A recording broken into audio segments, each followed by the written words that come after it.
नमस्कार विद्यार्थी मित्रांनो, कसे आहात? आनंदी आहात ना? असेच राहा. विद्यार्थी मित्रांनो, भाषा अध्यापन पद्धतीमध्ये टीचिंग अँड लर्निंग रिसोर्सेस ह्याला खूप महत्त्व आहे. अर्थात टीचिंग आणि लर्निंग हे दोन्ही रिसोर्सेस जेव्हा वापरली जातात तेव्हा ती कशासाठी वापरली जातात, त्याचा उद्देश काय आहे, त्यापासून नेमकं काय निष्पन्न होतं, कोणत्या प्रकारची रिसोर्सेस, टीचिंग रिसोर्सेस कोणती, लर्निंग रिसोर्सेस कोणती, त्यानंतर ट्रेडिशनल काही रिसोर्सेस असतात ती कोणती, आणि मॉडर्न रिसोर्सेस कोणती, या सगळ्याचा आपल्याला अभ्यास करायचा आहे. आणि हे सगळं करताना केवळ आपल्याला परीक्षार्थी व्हायचं नाही आहे की आता माझा अभ्यास झाला, परीक्षा झाली, टीचिंग लर्निंग रिसोर्सेस मी वाचले आणि वाचले आता मला समजले, झालं आता माझं काम संपलं, तर असा विचार नाही करायचा आपल्याला. आपल्याला जो विचार करायचा आहे की टीचर, ॲज अ टीचर मी माझी नेमकी भूमिका कोणती आहे. आणि तुम्हाला माहीत आहे, काळानुसार माणसाच्या भूमिका बदलत जातात. पूर्वी कसं होतं ना की विद्यार्थी केंद्रित शिक्षण प्रणाली नव्हती, शिक्षक केंद्रित शिक्षण प्रणाली होती. आणि ह्या शैक्षणिक प्रणालीमध्ये शिक्षकाचं अनन्यसाधारण स्थान होतं, आजही आहे, प्रश्न तो नाही आहे.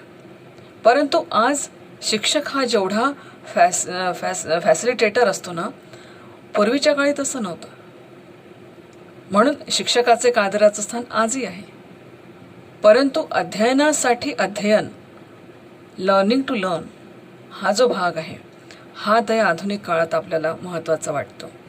आणि म्हणून टीचिंग आणि लर्निंग रिसोर्सेसचा अभ्यास हा अत्यंत महत्त्वाचा ठरतो. आणि टीचिंग आणि लर्निंग रिसोर्सेस ह्यासाठी की माझं अध्यापन हे किती आकर्षक मी केलं पाहिजे, माझ्या अध्यापनामध्ये मी किती वेगवेगळ्या व्हेरिएशन्स आणू शकते, अनेक गोष्टी असतात. आपण जे शिकवतो किंवा वर्गात जे टीचिंग सुरू आहे त्याला लर्न करण्यासाठी विद्यार्थ्यांमध्ये इंटरेस्ट पण क्रिएट व्हावा लागतो, विद्यार्थ्यांमध्ये अभिरुचीसुद्धा निर्माण व्हावी लागते, अभ्यास करण्याची एक प्रेरणा जागृत व्हावी लागते. त्यांना त्यांच्या ह्या ज्या लर्निंग आहे या लर्निंगचा सहसंबंध त्यांना त्यांच्या जीवनाशी सुद्धा लावता आला पाहिजे. एवढंच नाही, त्याचबरोबर त्यांना परीक्षासुद्धा पास करायची.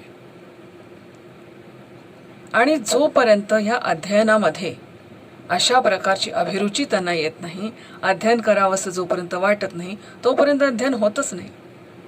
मग तो डोळ्यासमोर पुस्तकं धरेल, तो प्रश्न नाही आहे, डोळ्यासमोर पुस्तक धरेल, नंतर काही अभ्यास करण्याचा प्रयत्न करेल, पण तो तिथे लर्निंग नाही होणार.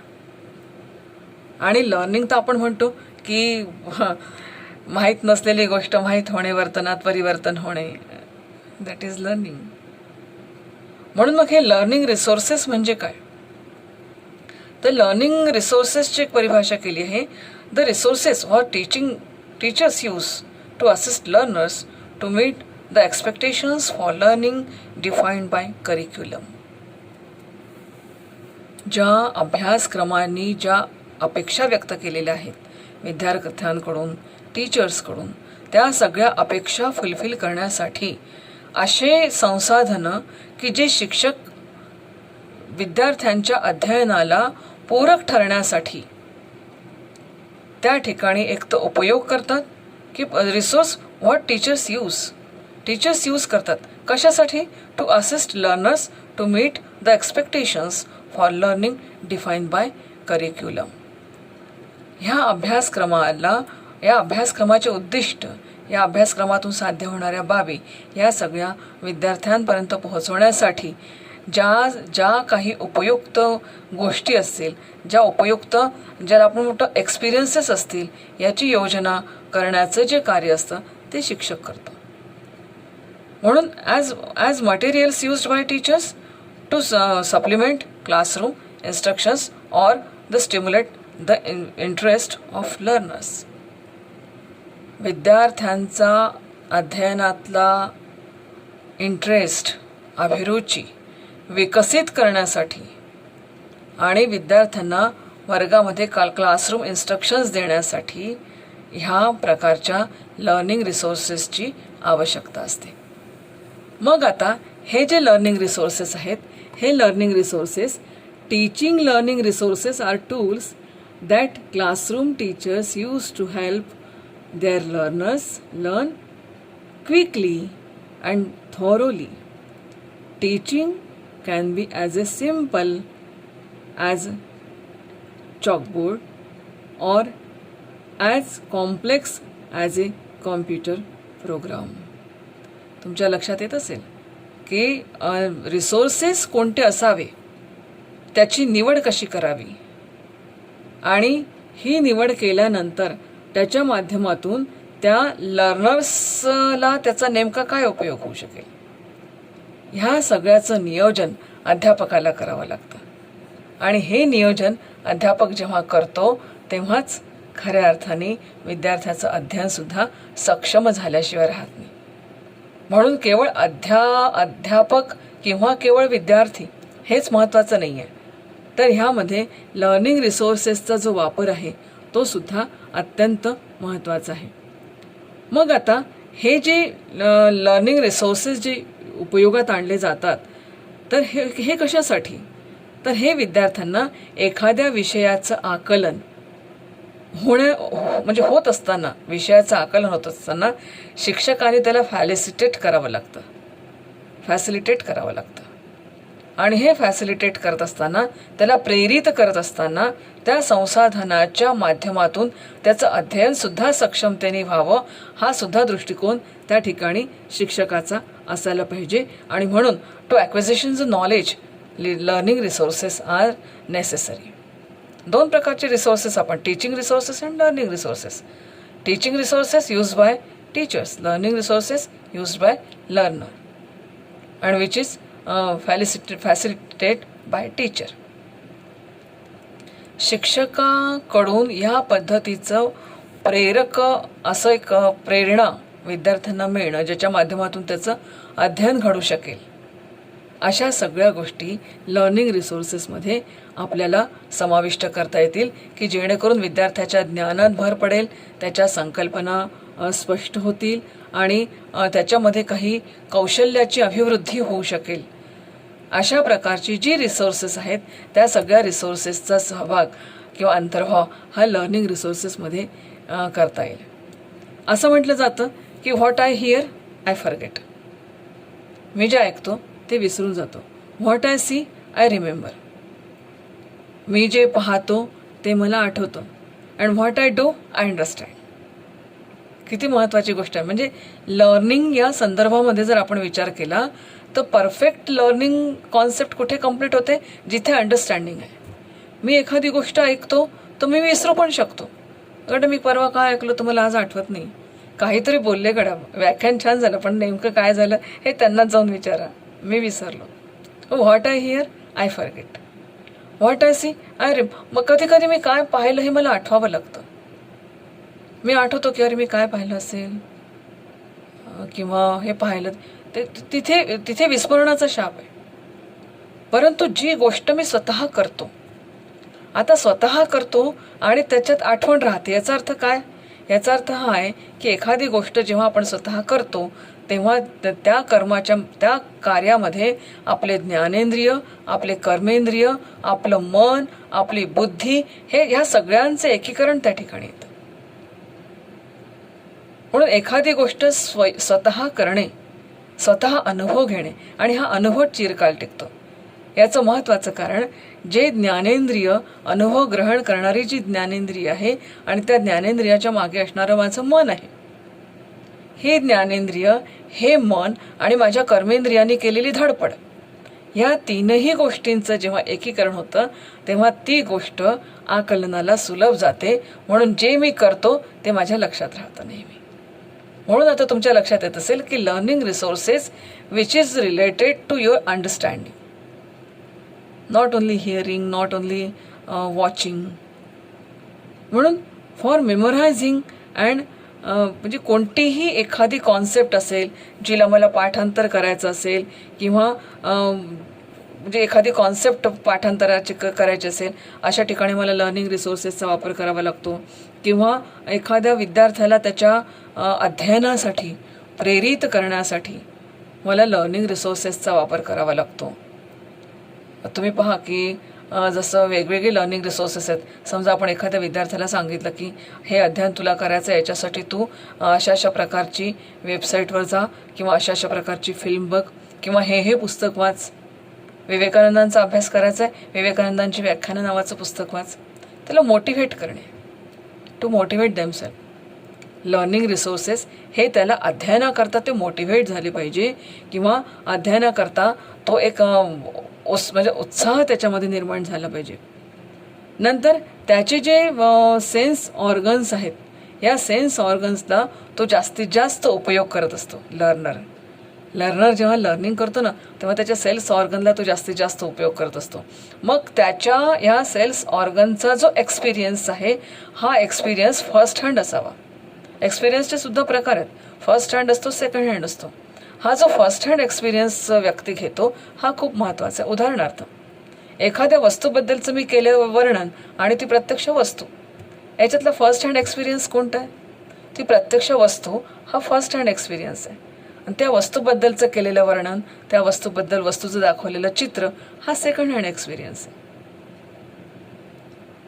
आणि हे सगळं जेव्हा होतं ना, तेव्हा मग आपण म्हणतो की फर्स्ट हँड एक्सपिरियन्स जर त्या विद्यार्थ्याला यायचा असेल तर त्याच्यासाठी त्याला लर्निंग एक्सपिरियन्सेससाठी त्याला मोटिवेट करणं हे अतिशय महत्त्वाचं आहे. आणि फर्स्ट हँड लर्निंग एक्सपिरियन्स हा केव्हाही निश्चितपणे अध्ययनकर्त्याच्या मनात हा परमनंटली असतोच. आता आणखीन काय असतं की एखाद्या विषयाचा काही कंटेंट असेल, हा कंटेंट योग्य रीतीने क्लॅरिफाय करण्यासाठी सुद्धा लर्निंग रिसोर्सेसचा वापर केला जातो. उदाहरणार्थ, भाषेमध्ये मला काही व्याकरण वगैरे शिकवायचं आहे. हे व्याकरण शिकवताना एक उदाहरण मी त्यांना दिलं, इतर उदाहरण तुम्ही शोधून काढा आणि हे उदाहरण शोधून काढून त्यातून तुम्ही निष्कर्ष काढा. हे जर मी त्यांना सांगितलं तर निश्चितपणे विद्यार्थी अशा अनेक उदाहरणांचा शोध घेतील आणि त्यातून एखादी कॉन्सेप्ट ते शोधून काढतील. आणि भाषेमध्ये महत्त्वाचं का बरं आहे? कारण भाषा हे मुख्य अभिव्यक्तीचं साधन आहे आणि हे मुख्य अभिव्यक्तीचं साधन असल्यामुळे भाषेमध्ये लर्निंग रिसोर्सेसचं महत्त्व अतिशय महत्त्वपूर्ण असं आहे. आता कसं आहे की हे जे लर्निंग रिसोर्सेस आपण विद्यार्थ्यांना किंवा लर्निंग रिसोर्सेसमुळे काय होतं की त्यांचं जे लर्निंग एन्व्हायरमेंट असतं, बघा, लर्निंग एन्व्हायरमेंट ही सुद्धा एक नवीन कॉन्सेप्ट की ज्या वातावरणामध्ये तो लर्न करतो आहे ते वातावरण त्याला पोषक असं असावं. आज जर मी माझ्या विद्यार्थ्याला धमकावलं की तू एवढं लर्न केलं नाही, तर उद्या तुला वर्गाच्या बाहेर हाकलेल, ह्या टेन्शनमध्ये तो लर्न करू शकेल? म्हणून एक लर्नर्सच्या आजूबाजूचं वातावरण, मग आता त्याच्यामध्ये त्याचं कुटुंब आलं, त्याची शाळा आली, त्याचे मित्रमंडळी आले, त्याचे सहकारी आले, हे सगळं जे वातावरण आहे हे इंटरेस्टिंग बनायला पाहिजे. या सगळ्या वातावरणाला इंटरेस्टिंग. मग आता त्याच्यामध्ये कसं, आता जसं आपण काही वर्कशॉप्स घेतो त्याच्यामध्ये आपण कसं सांगतो विद्यार्थ्यांना की ग्रुप डिस्कशन्स करा, पिअर डिस्कशन्स करा, एकमेकांशी बोला, एकमेकांशी शेअरिंग करा, सांगतो ना आपण. किंवा कॉम्प्युटर ओपन करा, त्याच्यामध्ये ही फाईल ओपन करा, इंटरनेट ओपन करा, त्याच्यावर ह्या प्रकारचे स्लाइड्स ओपन करून बघा. हे सगळं जे आहे, हे सगळं वातावरण जे आहे, हे सगळं वातावरण विद्यार्थ्यांना त्या लर्निंग रिसोर्सेसच्या माध्यमातून किंवा हे सगळं लर्निंग रिसोर्सेस जे आहे, हे लर्निंग रिसोर्सेस त्यांचं जे एन्व्हायरमेंट आहे, हे एन्व्हायरमेंट अधिक आकर्षक आणि अधिक इंटरेस्टिंग करण्यासाठी हे अत्यंत उपयुक्त असं ठरणारं एन्व्हायरमेंट ठरतं. आणि म्हणून लर्निंग रिसोर्सेस ही खूप महत्त्वाची ठरतात.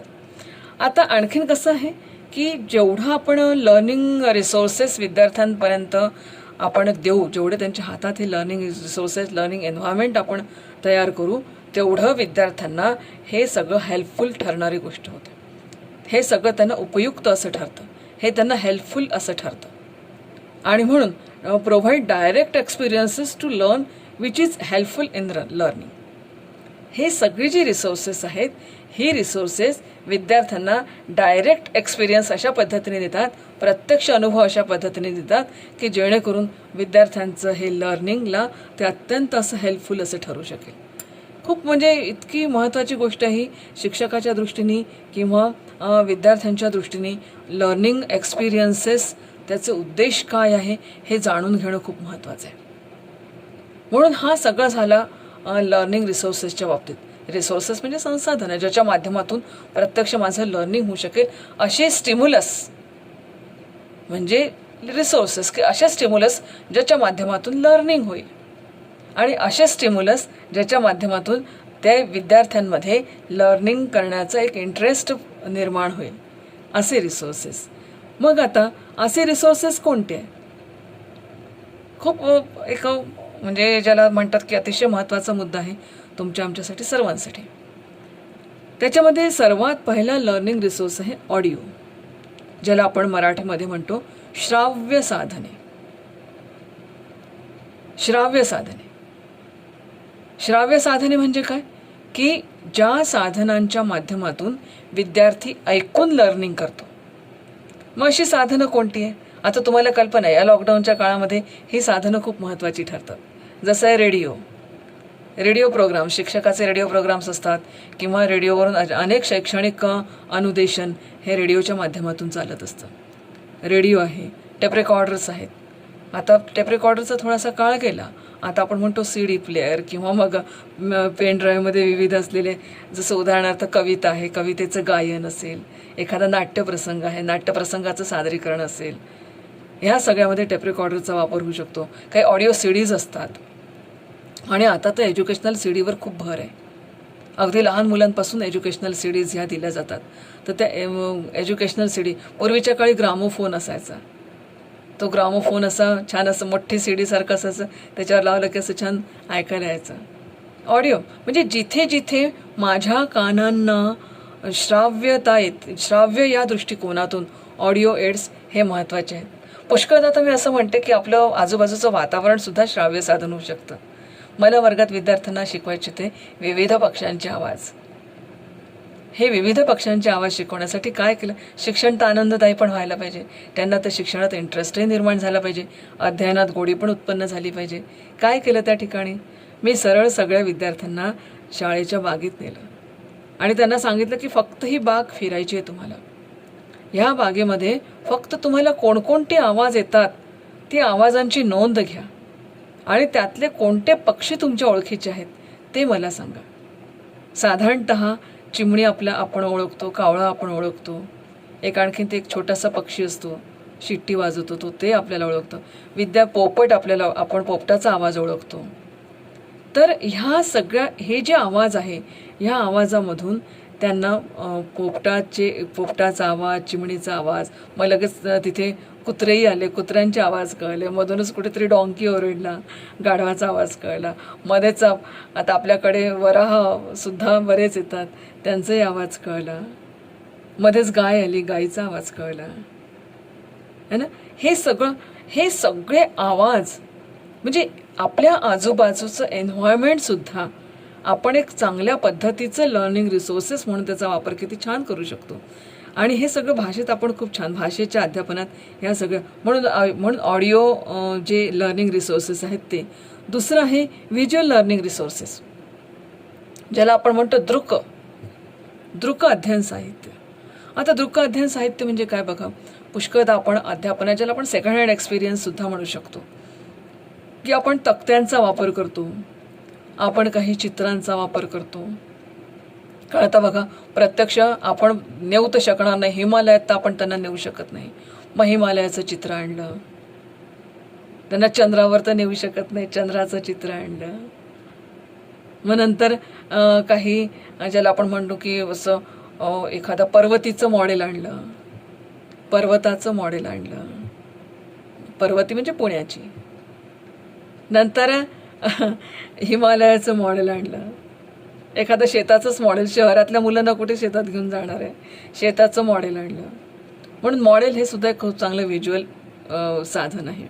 नंतर काही रिअल ऑब्जेक्ट्स असतात, म्हणजे आता बघा की प्रत्यक्ष विद्यार्थ्यांना दाखवण्यासारख्या ज्या वस्तू आहेत, जसं की आपण विचार करूया की कोणकोणती अवजारं आपण शेतीमध्ये वापरतो, प्रत्यक्ष अवजारं आपण विद्यार्थ्यांना दाखवू शकतो, विविध फुलांचे प्रकार दाखवू शकतो. जी प्रत्यक्ष आपण वस्तू दाखवू शकतो ते ऑब्जेक्टसुद्धा इटसेल्फ आर लर्निंग रिसोर्सेस. नंतर काही फ्लॅश कार्ड्स आहेत, छोटे छोटे कार्ड्स आपण प्रश्नांची उत्तरं घ्यायला किंवा छोटी छोटी चित्रं आपण दाखवतो. विशेषतः जे प्राणी आहेत, फुलं आहेत, पक्षी आहेत त्यांच्या चित्रांची अशी छोटी छोटी फ्लॅश कार्ड्स आपण करून दाखवतो. काही मॅप्स, पूर्ण जगाचा सैर तर आपण करून आणू शकत नाही, मग विद्यार्थ्यांना आपण काही मॅप्स दाखवतो. मग काही बोर्ड्स असतात, काही बुलेटिन बोर्ड्स आहेत, ओव्हरहेड प्रोजेक्टर्स आहेत, नंतर काही स्लाईड्स असतात त्या आपण दाखवतो. फ्लॅनेल बोर्डचा आपण वापर करतो. असे अनेक व्हिज्युअल, ज्याला आपण दृकसाध्य असं म्हणतो. आता पहिलं आपण पाहिलं श्राव्य, आता आपण पाहिलं दृक. आता दृक आणि श्राव्य दोन्ही, ज्याच्यामध्ये आपण ऐकू पण शकतो आणि पाहू पण शकतो, पण इंटरॅक्शन्स नाही करू शकत त्याच्याशी. आलं लक्षात? त्याच्याशी इंटरॅक्शन्स नाही करू शकत. म्हणून अशी दृक आणि श्राव्य साधनं कोणती? त्यामुळे त्याच्यामध्ये पहिलं आहे टेलिव्हिजन. आज तुम्हाला माहीत आहे की अनेक कार्यक्रम टेलिव्हिजनचे होतात. आम्ही पण पाहतो की UGCचे अनेक प्रोग्राम दूरदर्शनवर व्हायचे. आज शाळांचे अनेक प्रोग्राम टेलिव्हिजनवर होतात आहेत. मग टेलिव्हिजन, काही फिल्म स्ट्रिप्सचा वापर केला जातो. आता थोडंसं फिल्म स्ट्रिप मागे पडल्या, पण तरी फिल्म स्ट्रिप्सचा वापर केला जातो. फिल्म प्रोजेक्टर, ओव्हरहेड प्रोजेक्टर, तुम्ही प्रोजेक्टरचा वापर केला जातो. नंतर ऑडिओ, व्हिडिओ, CD, काही VCDs असतात, व्हिडिओ CDsचा वापर याच्यामध्ये. तशा अनेक गोष्टी आहेत की ज्या प्रत्यक्ष पाहू पण शकतो आणि ऐकू पण शकतो. या दोन्हीही बाबतीमध्ये ती रिसोर्सेस आपल्याला कामात पडू शकतात. आता पुष्कळदा काय येतं की लर्नर्स स्वतःच एक रिसोर्स असतो. ही एक फार महत्त्वाची संकल्पना आहे की कधी कधी लर्नर्स हाच स्वतः रिसोर्स असतो. केव्हा बनतो तो स्वतः? जेव्हा हे लर्नर्स स्वतः एक म्हणजे टुगेदरली स्टडी करतात आणि एकमेकांना एखादी कॉन्सेप्ट एकमेकांशी डिस्कस करतात आणि एकमेकांकडून ते शिकतात. पहा तुम्ही, पिअर ग्रुप आपण बनवतो, तो खूप महत्त्वाचा आहे. तुम्ही जर म्हणाल की वर्गात फक्त मीच बोलते आणि विद्यार्थी ऐकतील, तर नाही. कुठेतरी ते पिअर ग्रुप्स पण आपण बनवले पाहिजे, कारण की ते स्वतः तिथे लर्निंग रिसोर्सेस आहेत. तिथे स्वतः विद्यार्थी लर्निंग रिसोर्स आहे. ते जे टुगेदरली जे लर्न होतं ना, ते खूप चांगलं असतं. आणि म्हणून learners learn together and they learn from each other. ते स्वतः एकमेकांकडून पण शिकत असतात. आणि एक ज्याला आपण म्हणूया की वेगवेगळ्या प्रकारचे अनुभव जेव्हा लर्नर घेतो आपल्या लर्निंगमध्ये, तेव्हा तो स्वतःच एक लर्निंग रिसोर्स बनतो. अनेक प्रकारचे एक्सपिरियन्सेस त्याच्याजवळ असतात. हे तसे तुम्ही म्हणाल ना की आता हा जी कन्स्ट्रक्टिव्हिझम ही जी संकल्पना आहे, या कन्स्ट्रक्टिव्हिझममध्ये हा पार्ट जास्त महत्त्वाचा आहे. याच्यासाठी की कन्स्ट्रक्टिव्हिझम, ज्याला आपण म्हणतो की एक ज्ञानाची रचना, ज्ञानरचनावाद. तर ज्ञानाची रचना कशी होते? तर म्हणे विद्यार्थी जेव्हा एखाद्या वर्गात येतो तेव्हा तो ब्लँक नसतो. तो ऑलरेडी काहीतरी नॉलेज एक्झिस्ट करून आलेला असतो. आणि हे एक्झिस्टिंग नॉलेज आणि त्याला आलेले एक्सपिरियन्सेस याच्या माध्यमातून त्याचं लर्निंग हे एनरिच होत असतं. म्हणजे जसं तर पूर्वी आपण म्हणत होतो ना की मी माझ्या विद्यार्थ्याला शिकवतो, तर आता ती संकल्पना थोडीशी बदलली. आता मी माझ्या विद्यार्थ्यांना शिकवतो याच्यापेक्षा विद्यार्थी ते शिकतात त्यांच्या अनुभवातून. म्हणजे जेव्हा ते पहिल्या वर्गात जरी मूल आणलं ना, तरी त्याचा एक्सपिरियन्स असतो काही. अगदी बालक मंदिरात जरी मूल प्रवेश करतं ना, तरी त्याचा काहीतरी याचा काही अनुभव असतो. तो अनुभव घेऊन तो त्या वर्गामध्ये येतो आणि त्याच्यानंतर तो स्वतःच्या ज्ञानाची रचना येणाऱ्या अनुभवाच्या माध्यमातून तो करत असतो.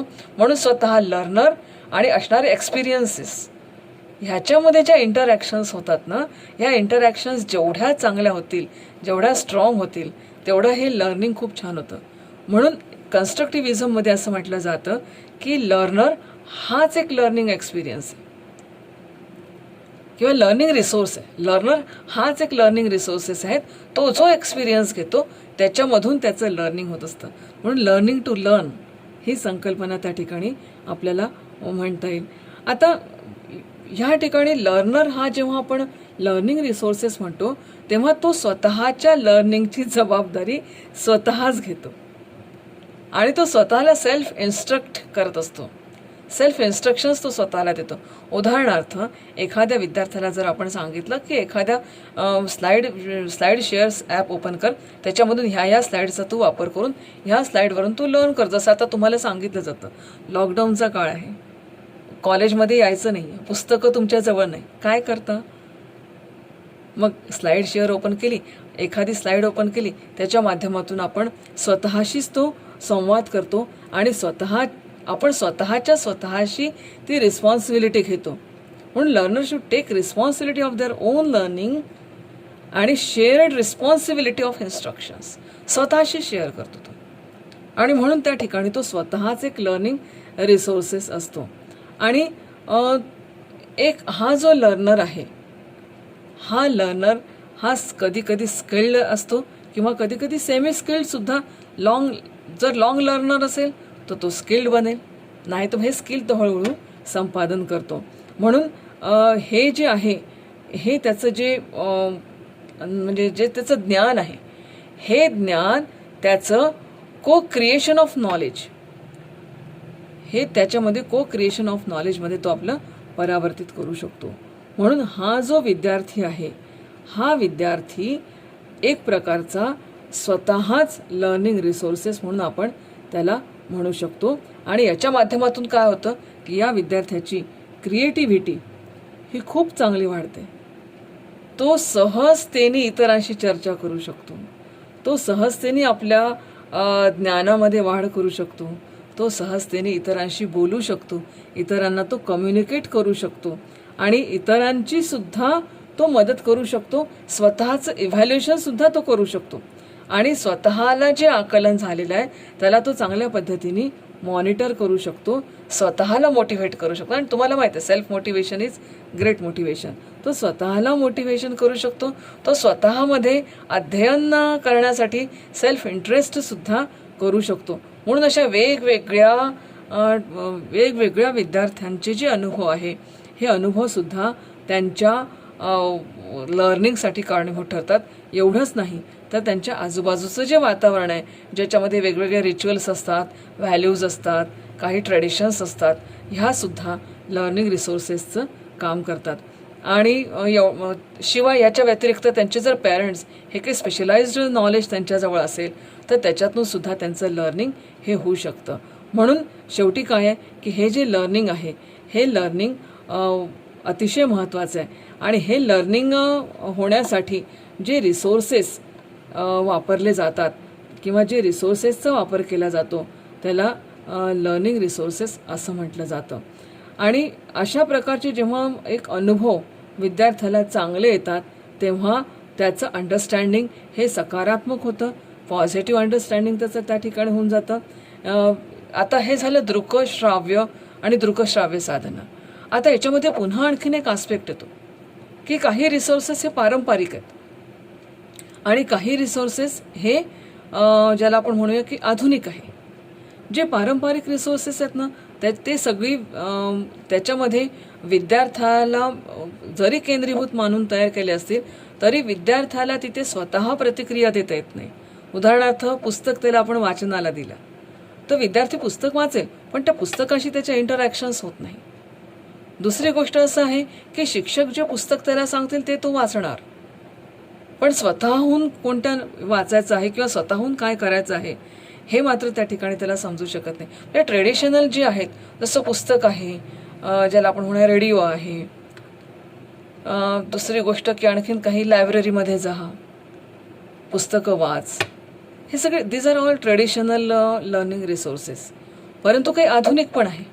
आता आधुनिकमध्ये कसं आहे की ज्याला आपण म्हणतो कॉम्प्युटर असिस्टेड टीचिंग लर्निंग, ज्याला क्रमान्वित अध्ययन आहे किंवा कॉम्प्युटर बेस्ड लर्निंग असेल. भाषेच्या बाबतीत जर विचार केला तर भाषा प्रयोगशाळा आहे. भाषा प्रयोगशाळा ते अतिशय मॉडर्न टूल आणि अतिशय चांगल्या पद्धतीचं आहे. तिथे तो व्यक्ती स्वतः जाऊन, आजकाल वेगवेगळे सॉफ्टवेअर्स आहेत, लँग्वेज लॅब सॉफ्टवेअर्स आजकाल उपलब्ध आहेत. या वेगवेगळ्या सॉफ्टवेअर्सच्या माध्यमातून तो शिकू शकतो. आणि म्हणून हे जे लर्निंग आहे, ह्या लर्निंगचं रूपांतर हा स्वतः विद्यार्थी स्वतःच्या क्लासरूममध्ये करू शकतो. म्हणजे आता क्लासरूम कोणती झाली, जिथे तो शिकेल ती क्लासरूम. जिथे त्याचं लर्निंग होईल ती क्लासरूम. मग आता ती पण ट्रेडिशनल संकल्पना बाजूला सोडा की विद्यार्थी वर्गात बसेल तरच त्याचं अध्ययन होईल. नाही, विद्यार्थी भाषा प्रयोगशाळेत बसेल तरीही त्याचं अध्ययन होईल. विद्यार्थी ज्या ठिकाणी लर्न करेल, तो समजा काही आपल्या समाजातून काही घेत असेल तर तिथे तो त्याचं लर्निंग होईल. म्हणून लर्निंगची कॉन्सेप्ट ही खूप विस्तृत आहे. म्हणून हे जे आता हे जे सगळे टेक्नॉलॉजीज किंवा सगळं हे जे आहेत हे किंवा आपल्या आजूबाजूचं वातावरण, ज्याला आपण म्हणूया कुटुंब, शाळा, समाज, हे सगळे आता लर्निंग टूल्समध्ये जर आपण केले तर ह्या सगळ्याला आपण लर्निंग एन्व्हायरमेंट आपण त्या ठिकाणी क्रिएट करू शकतो. म्हणजे जेव्हा स्पेशल चाइल्डच्या संदर्भात मला आठवतं की जेव्हा स्पेशल चाइल्डला कसं शिकवावं हा प्रश्न जेव्हा आईवडिलांसमोर येतो तेव्हा मी त्यांना सांगतो की प्रत्येक क्षण हा त्याचा लर्निंगचा असावा. त्याचं जेवणमधून त्याचं लर्निंग व्हावं, त्याच्या टॉयलेटमधून त्याचं टॉयलेट ट्रेनिंग व्हावं, त्याच्या चालण्यातून, तुमच्या बोलण्यातून, त्याच्या उठण्यातून, बसण्यातून प्रत्येक क्षण हा त्याचा याचा लर्निंगचा असावा. म्हणून आजूबाजूचं एन्व्हायरमेंट हेच लर्निंगसाठी अतिशय महत्त्वाचं आहे. आणि याच्यासाठी शिक्षकांनी सुद्धा एक प्रयत्न या ठिकाणी केले पाहिजे की जसं विद्यार्थ्यांना एनकरेज करणं आहे, नंतर त्यांना त्यांच्या काही पर्सनल काही त्यांचे अडचणी असतील त्या दूर करून त्यांना काही उदाहरणं सांगून उदाहरणांच्या माध्यमातून विविध गोष्टीतून आपण करू शकतो. म्हणून त्यांना एक काही अशी सिच्युएशन त्यांच्यामध्ये की जेणेकरून विद्यार्थी असे चॅलेंजेस ॲक्सेप्ट करू शकले पाहिजे. अशा प्रकारच्या लर्निंग सिच्युएशनसुद्धा आपण त्यांच्यामध्ये क्रिएट करून त्यांना असे या पद्धतीने लर्निंग आपण त्यांचं करू शकतो. आता शिक्षकांनी जी विद्यार्थ्यांची त्याची स्वतःची शिक्षकांची पॅशन, विद्यार्थ्यांची पॅशन, सब्जेक्ट नॉलेज किंवा इंटरपर्सनल रिलेशनशिप अशा प्रकारचे वापर करून काही एक्झाम्पल्स देऊन हे सुद्धा लर्निंग रिसोर्सेस म्हणजे experience itself is learning resource. ही एक महत्त्वाची संकल्पना जर आपण त्यांना दिली तर ही संकल्पना जर आपण त्यांच्यासमोर मांडली तर प्रत्येक क्षण हा विद्यार्थ्यांचं लर्निंग होऊ शकेल. त्याच्यासाठी त्याच्या आजूबाजूचं सगळं जे वातावरण आहे हे वातावरण एन्व्हायरमेंट फ्रेंडली असायला पाहिजे आणि विद्यार्थ्यांसाठी सपोर्टिव्ह पण असायला पाहिजे. एन्व्हायरमेंट फ्रेंडली अँड सपोर्टिव्ह या दोन्ही गोष्टी अत्यंत महत्त्वाच्या आहे. आणि हे शिक्षक, पालक, समाजातले आपल्या आजूबाजूचे मित्रमंडळी हे सगळे ह्या गोष्टी करू शकतात. आणि अशा प्रकारचं एक वातावरण वर्गामध्ये सुद्धा अशी निर्मिती करायला पाहिजे जे वातावरण टेन्शन फ्री असेल, ज्या वातावरणामध्ये विद्यार्थी अत्यंत मनमोकळ्या मनाने तो शिकू शकला पाहिजे, त्याचा रोल तो निभावू शकला पाहिजे. या दृष्टिकोनातून सुद्धा अशा प्रकारचं एक लर्निंग रिसोर्सेस क्रिएट करावे लागतील. म्हणून आपण आता टाईप्स ऑफ लर्निंग रिसोर्समध्ये पाहिलं की व्हिज्युअल एड्स असतात, ऑडिओ एड्स असतात, ऑडिओ व्हिज्युअल एड्स आहेत, लँग्वेज लॅबॉरेटरी आहे आणि कॉम्प्युटर असिस्टेड लँग्वेज लर्निंग आहे. याच्यामध्ये व्हिज्युअल, ऑडिओ आणि ऑडिओ व्हिज्युअल हे जास्तीत जास्त ट्रेडिशनल अशा प्रकारचे आहेत. पण आधुनिक जे मॉडर्न जे एड्स आहेत लर्निंग एड्स त्याच्यामध्ये language laboratory, computer assisted teaching learning, याच्यामध्ये मग क्रमान्वित अध्ययन वगैरे सारख्या ज्या आहेत तो क्रमान्वित अध्ययनाचा आणखीन एक व्हिडिओ आहे डिस्क्रिप्शनमध्ये, त्याची लिंक मी आपल्याला देते, तो आपण बघून घ्यावा की कॉम्प्युटर असिस्टेड लर्निंग ज्याला आपण मॉडर्न लर्निंग म्हणतो ते म्हणजे काय आहे. तर ह्या सगळ्या गोष्टी ज्या आहेत त्या विद्यार्थ्यांच्या दृष्टिकोनातून अत्यंत महत्त्वाच्या आहेत. आणि याच्यातून काय होतं की नवीन जे इनोव्हेटिव्ह आयडियाज आहेत किंवा इनोव्हेटिव्ह काही ज्या गोष्टी आहेत या गोष्टी आपण विद्यार्थ्यांपर्यंत पोहोचू शकतो. आणि म्हणून ह्या दृष्टीने जर विचार केला तर टीचिंग लर्निंग एड्स किंवा लर्निंग रिसोर्सेस हा घटक आपल्या सगळ्यांकरता अत्यंत महत्त्वाचा आहे. विद्यार्थी मित्रांनो, विशेषत्वाने आपल्यासाठी बनवलेला हा व्हिडिओ आपल्याला आवडला असेल तर लाईक करा, शेअर करा, चॅनलला सबस्क्राईब करा आणि आपल्यासारख्या इतरही विद्यार्थ्यांपर्यंत हा व्हिडिओ पोहोचवा. धन्यवाद. स्वतःची काळजी घ्या.